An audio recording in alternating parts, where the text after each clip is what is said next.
Recently, I had to replace the clutch plates on my 2007 Suzuki M109R, and rather than take it to the shop, I wanted to do it myself through trial and error.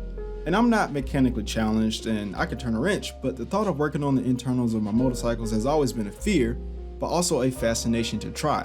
But in this video, I'll talk about my trials of changing my clutch plates and some tips, or rather principles, that might help someone looking to do this themselves. My current motorcycle, the 2007 Suzuki M109R, had almost 40,000 miles on the stock plates and cable. I consider that a good money's worth considering I ride this motorcycle pretty hard and often. And previously I replaced the cable, I had some fun with an Indian Challenger and realized that it was time to replace my plates and also my springs.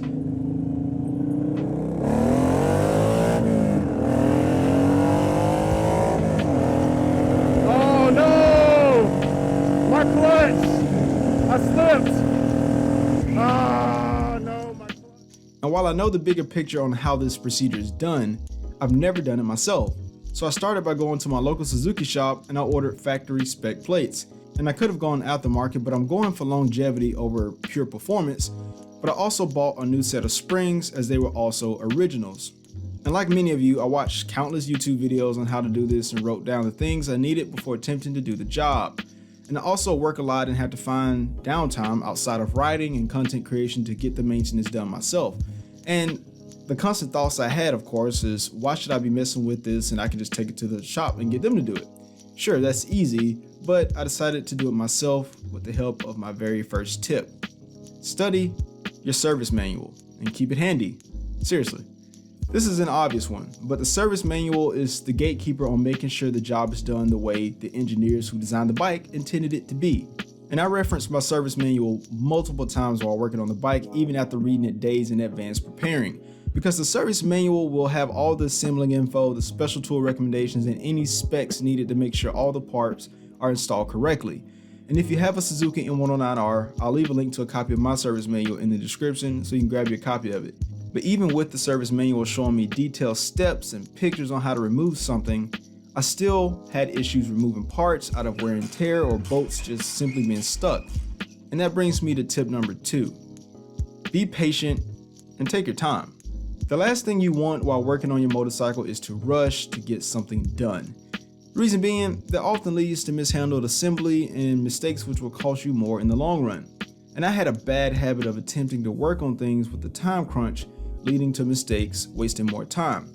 We've all kind of been there where we wanted to get something done before that big ride and we're rushing to get it done. And again, that leads to mistakes. Plus, mistakes can be costly on motorcycles and can also be dangerous if a part isn't torqued to spec or if it wasn't put back in the order it was removed.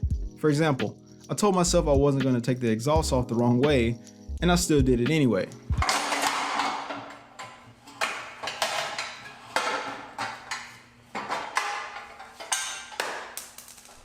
So in my mind, I told myself, don't take these off first because you don't want the exhaust hanging by these bolts because it puts pressure on them and makes them harder to get out more than it needs to be. Don't take the exhaust bolts off first. Take these off first, at least in my opinion, because again, these come off easier and then, you won't drop the exhaust when they finally come off. And you don't want the pressure hanging on your headers. You don't, well, the header or the cylinder head. So yeah, take your time. And this leads me to tip number 3. The right tools matter. I struggle with this one a bit because I don't have all the tools needed to get all of my motorcycle work done. For instance, I don't own a motorcycle lift.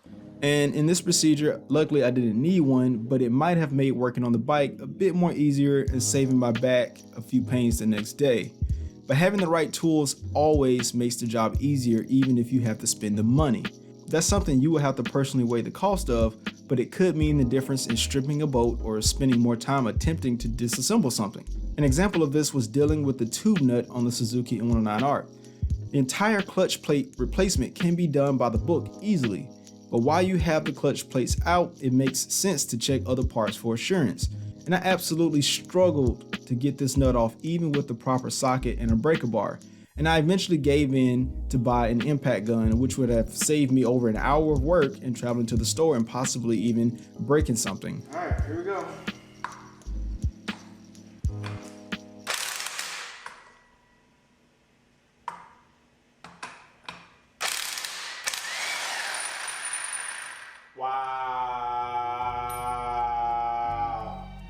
That was so freaking easy! And this brings me to my next point. Ask for help. And since I was struggling with this tube nut, another YouTuber in the community reached out for the tip on buying the impact gun to make the job easier.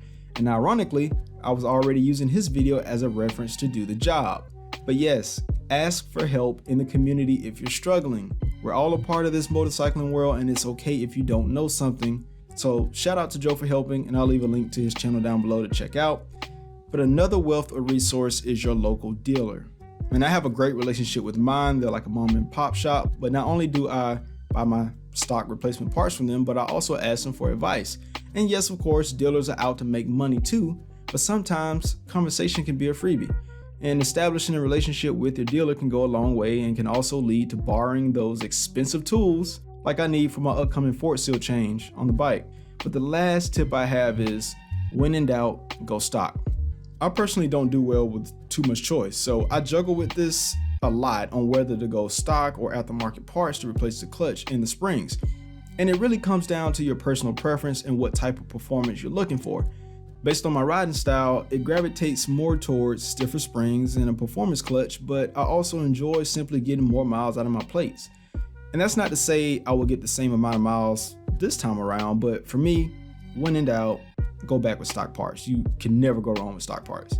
But in the end, it came down to simply those tips that allowed me somewhat of a smooth transition on this clutch change. And again, it's one thing to know how to do something in theory. Like I knew I had to take the exhaust off. I knew I had to take the clutch cover off. I knew I needed a new gasket. I know I had to take the springs off in a certain order to not, I guess, put too much pressure on one side of the clutch basket and then take the plates off in a certain order and put them back. It's one thing to know how to do it in theory, but actually doing it and going through the steps involved are two different things. But my goal is to have the skill to handle any maintenance job, so I won't need the dealer unless absolutely necessary. But for all of you out there, I hope this helps someone. And if you enjoyed it, hit me with a thumbs up if you like the vibes, and of course subscribe if you'd like to see more. And I'll catch y'all in the next one.